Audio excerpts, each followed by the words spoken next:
ይህ የምትመለከቱት የተፈጥሮ ንጋት ነው።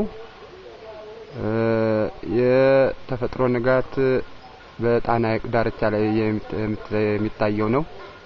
ሌላው በዚህ ተምሳሌት የተሰራው የአቶ መኮንን እሸቴ የበኩር ስራ የሆነችው የንጋት ጀልባም በዚሁ አጋጣሚ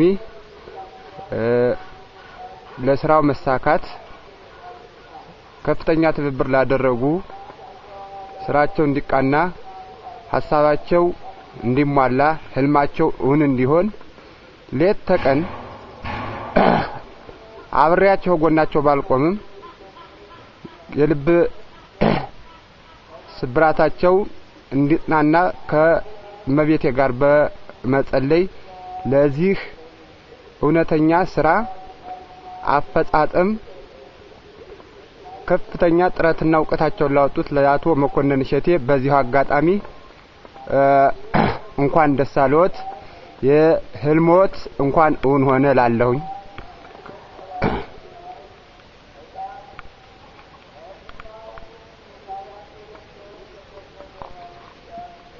እቺ ፊት ለፊት የምታያት ንጋት ጀልባ በአቶ መኮንን እሸቴ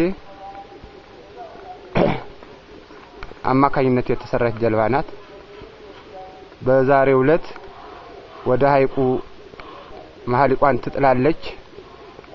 በዚህም በአካባቢ የሚገኙ እና የሥራ ባልደረቦቻቸው የመስሪያ ቤቱ ኃላፊዎችም እንደሚገኙ ተነግሮኛል።